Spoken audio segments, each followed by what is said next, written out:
Hello guys, welcome once again to my channel excel in English. आज हम बच्चों solve करेंगे 12th क्लास का हाफ ईयरली असेसमेंट सितंबर 2023 सब्जेक्ट इंग्लिश। टोटल मार्क्स 40 हैं बच्चों। टाइम है आपका 1.5 आवर्स।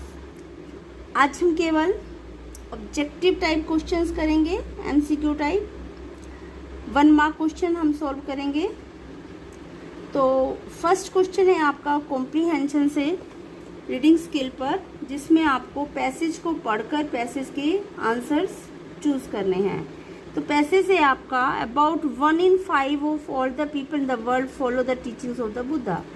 ये पैसेज है और फर्स्ट क्वेश्चन है the Buddha means dash. Buddha का अर्थ क्या है? Gautam the Buddha, Siddharth the Buddha, Siddharth Gautam the Buddha या द एनलाइटेंड वन। तो बुद्धा का मतलब है एनलाइटेंड वन, जिसको ज्ञान प्राप्त हो गया हो। Second question the real name of the Buddha was. Buddha का रियल नेम क्या था? Siddhartha Gautam Shakya the enlightened one. And right answer is Siddhartha. Gautam Buddha का असली नाम सिद्धार्थ था। नेक्स्ट क्वेश्चन हु वाज चन्ना। चन्ना कौन था? Prince Siddhartha charioteer. Prince Siddhartha का घोड़ा चलाने वाला सारथी। The chief of the Gautam clan. A Shakya king in northern India. उत्तरी भारत का एक Shakya king. A cook in the king's palace. राजा के महल का एक cook. And right answer is A prince Siddhartha charioteer. Prince Siddhartha का सारथी। Next question prince Siddhartha knew nothing of dash until he was a young man. Prince Siddharth युवा होने से पहले कुछ भी नहीं जानता था। किसके बारे में? Luxuries and joys of life, जिंदगी की आराम और खुशियों के बारे में। The life outside his father's palace, अपने पिता के महल के बाहर के जीवन के बारे में। The life inside his father's palace, अपने पिता के महल के अंदर के जीवन के बारे में। Anything inside and outside the palace, महल के अंदर या बाहर के बारे में। तो राइट आंसर है the life outside his father's palace. Prince Siddharth नहीं जानता था कि उसके पिता के महल के बाहर की दुनिया या बाहर का जीवन कैसा है। Fifth question what did prince Siddhartha see that made him sad. Prince Siddhartha ने क्या देखा जिससे उदास हो गया? A dead man being taken to the cremation ground, एक मृत व्यक्ति जिसे संस्कार के लिए ले जाया जा रहा था। A man suffering from a terrible disease, एक आदमी जो एक भयानक बीमारी से पीड़ित था। A man who was very old and bent with age, आदमी जो बूढ़ा हो चुका था और उम्र के साथ झुक गया था। डी ऑप्शन गलत है, bustling city should be all the above. ये सब तो प्रिंस सिद्धार्थ ने ये सब देखा था रास्ते में, तभी वो दुखी हो गया था। तो ये फर्स्ट क्वेश्चन हुआ आपका। नेक्स्ट सेकेंड क्वेश्चन है read the passage and make notes on it and give a suitable title to the passage. ये आपको पैसेज पढ़कर उसके नोट्स बनाने और इसको एक सुटेबल टाइटल देना है सेकेंड क्वेश्चन में। थर्ड क्वेश्चन है बच्चों आपका write a letter to the deputy commissioner of your district complaining about the poor conditions of roads in your locality. अपने एरिया की सड़कों की बुरी हालत की शिकायत करते हुए अपने डिस्ट्रिक्ट के डिप्टी कमिश्नर DC को लेटर लिखना है। या you are secretary of the history club of your school, अपने स्कूल के हिस्ट्री क्लब के सेक्रेटरी हैं।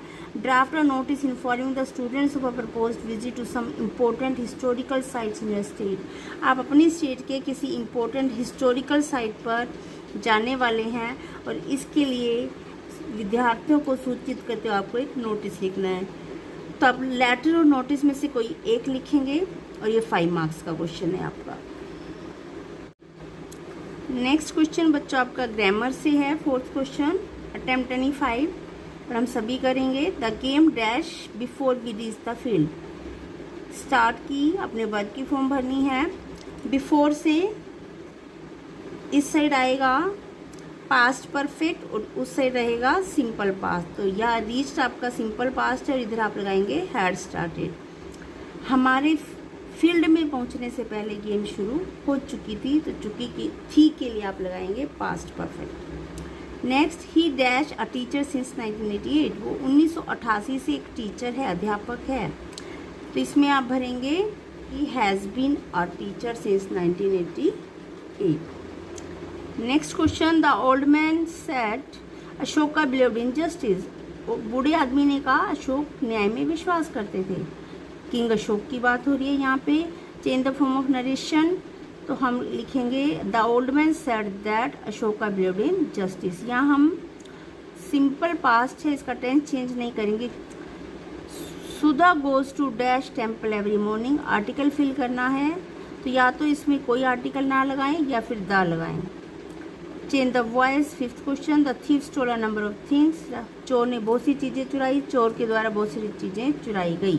अ number of things were stolen by the thief. Next फिर चेंज द वॉइस है, the cake was baked by my sister for the party, party के लिए मेरी sister ने केक बेक किया था। My sister bake the cake for the party, यहाँ पे पैसिव दिया, आपको एक्टिव बनाना है। Next question, she dash dance very well, can या में मोडाल भरना है, कैन आएगा क्योंकि योग्यता के लिए हम एबिलिटी के लिए कैन लगाते हैं। Next question fifth, read the passage and answer the question that follow. तो in the short story the last lesson by Alphonse Daudet, ये चैप्टर अल्फोंसे डोडे ने लिखा है, द लास्ट लेसन। इसके क्वेश्चन हैं, first question, what news had the small French village received in the story, इस कहानी में जो छोटा सा फ्रेंच गांव है वहाँ पर कौन सी खबर लोगों को मिली है। The village is hosting a festival, गांव में एक त्यौहार मनाया जाने वाला है। A new school is opening, नया स्कूल खुल रहा है। Persian forces have taken over the region, Persia की सैनिकों ने उनके गांव को, उनके एरिया को टेक ओवर कर लिया है। The school master is retiring, school का मास्टर रिटायर हो रहा है। तो सी इसका राइट ऑप्शन है, Persian forces have taken over the region, कि पर्शिया के सैनिकों ने उनके एरिया पर कब्जा कर लिया है। Second question, why is Mister Hamel the school master teaching last lesson in French, Mister Hamel French का लास्ट लेसन क्यों पढ़ा रहे हैं। हिज रिटायरिंग, वो रिटायर हो रहे हैं, no. He's moving to a different village, वो दूसरे गांव में जा रहे हैं, no. The Persians have ordered that only German will be taught, Persia के सैनिकों ने आदेश दिए हैं कि केवल जर्मन पढ़ाई जाएगी और फ्रेंच नहीं पढ़ाई जाएगी। ये राइट ऑप्शन है। Students have refuse to learn French, बच्चों ने फ्रेंच सीखने से इनकार कर दिया, तो इसका राइट आंसर है C. Next, how does French feel about not paying attention to studies before the last lesson, French को लास्ट लेसन से पहले या जो उसकी फ्रेंच की आखिरी कक्षा थी उससे पहले फ्रेंच भाषा या अपनी पढ़ाई पर ध्यान ना देने के बारे में कैसा फील होता है। He is proud of himself, उसको गर्व होता है। ही रेग्रेट्स इट, उसको पश्चाताप होता है। He thinks it doesn't matter, उसको कोई फ़र्क नहीं पड़ता है। He is angry at Mister Hamel, वो मिस्टर हेमल से नाराज़ है। तो राइट आंसर है बी, ही रेग्रेट्स इट, उसे अफसोस होता है, पश्चाताप होता है। Next question, what does French come to realise during the last lesson, last lesson के दौरान फ्रेंच को कैसा फील होता है। He should have skipped school that day, उसे दिन स्कूल स्किप कर देना चाहिए था। The village will be hosting a festival, गांव में एक त्यौहार मनने वाला होगा। The significance of his French heritage and culture, उसकी फ्रेंच सभ्यता का महत्व क्या है ये उसको एहसास हुआ। He wants to become a school master, वो स्कूल मास्टर बनने को। C is the right answer, उसको अपनी फ्रेंच कल्चर, फ्रेंच हेरिटेज के सिग्निफिकेंस या इम्पोर्टेंस का एहसास हुआ।